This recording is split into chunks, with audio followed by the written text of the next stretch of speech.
2 years ago, thanks to a leaked video and a rabid fanbase, Fox finally decided to take a risk on an R-rated superhero movie known as Deadpool. As a complete surprise to no one, it was successful, and with any successful first installment, we get a sequel. And the way with a sequel like this is, can lightning strike twice? Turns out it can, and this bolt of lightning is 10 times more powerful. Directed by David Leitch, Deadpool 2 is all you could possibly want from a sequel. Bigger budget, bigger story, bigger scale, and even a bigger and better title opening sequence. No longer is Deadpool leaving his gun bag behind in the back of a taxi, and Francis now, in hindsight, looks like a very weak villain. The story is simple. Deadpool is doing mercenary stuff when he happens across this kid Russell, who is being hunted by Cable for reasons that honestly are Thanos levels are understandable. Jesus Christ, this film will be hard to talk about without spoilers, but there are some big surprises in this film. Now, one of my fears with this is that the comedy would be too obvious and on the nose, but those fears can be put to rest because not only is the comedy brilliant,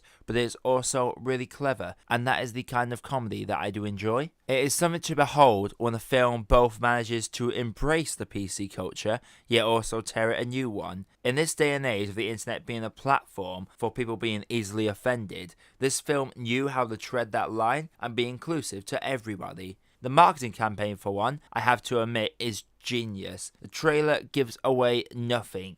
In fact, the amount of stuff in the trailer that is not included in the final film, whether that be visuals or switched out dialogue, would be rather astounding until you remember that trailers are supposed to sell you on the film, not show you the film. The trailer catches the tone perfectly. Though this film is not all laughing and meta-joking, there is actually a heartfelt spine to this movie, and at times there's even sad moments. There is stuff in this that you never knew that you wanted until you actually see it. All I will say is, I'm expecting a fair amount of weird Deadpool x Colossus fan art. Which leads me onto the characters. Firstly, hats off to Josh Brolin. He has single-handedly been involved in 2 massive franchises that will undoubtedly compete with each other in the box office during the coming weeks. He nails it as Cable and is a very complex character, and the exchanges between him and Deadpool go the full spectrum of tone. Ryan Reynolds is, as expected, amazing. Once again, he was born to play this role. He is the definition of every man wants to be him and every woman wants to be with him. Absolutely hilarious in his delivery, but when it comes to playing it serious,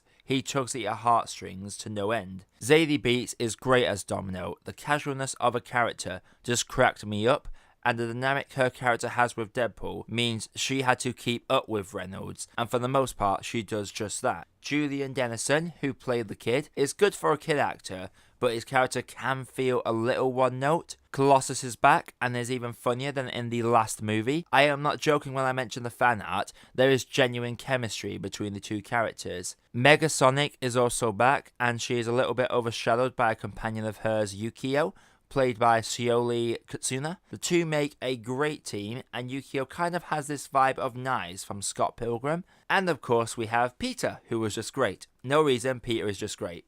Oh, and Dopinder gets funnier every time we see him on screen. Just this whole motley crew of weird characters meshed together really brings the entertainment value up. This genuinely feels like these characters are friends because of how real their conversations feel. Sure, we have the X-Men and the Avengers, but good old X-Force here, they have those small scenes with just bull conversations that just allows the audience to buy the relationships more. Also, we have a number of solid soundtracks in recent films, but I don't think any of them has been as diverse as this. Every genre from dubstep to country to hard rock to Punjabi music is featured. One minute we have Deadpool cutting off limbs to the delightful Dolly Parton, and the next we would have them skydiving to Thunderstruck. Speaking of which, that skydiving scene single-handedly killed everyone in the theatre. It was that funny.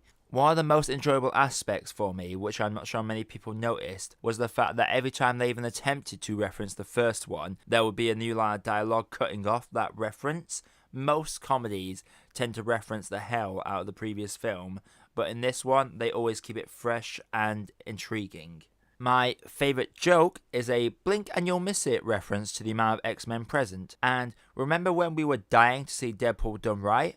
Well, there are other characters that have also been robbed of being done right, and that is well and truly seen when a rectification is made for a certain character. In terms of my MVP, Ryan Reynolds only edges it due to a few mid-credit scenes, so stay tuned for the credits, people, because you will not be disappointed. Overall, Deadpool 2, yes, somehow surpasses the original. In fact, I would dare say it beats Infinity War for my affection. I just wish this film didn't have to remind me that George Michael was dead. Go watch it, it is highly entertaining, and you will both laugh and potentially cry at this film. It takes everything good about the original and puts it to the next level. Deadpool 2 is a great cup of tea. Anyway, Deadpool 2, has anybody seen it?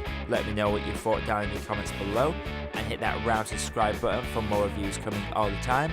This is That Spikehead Podcast, signing off.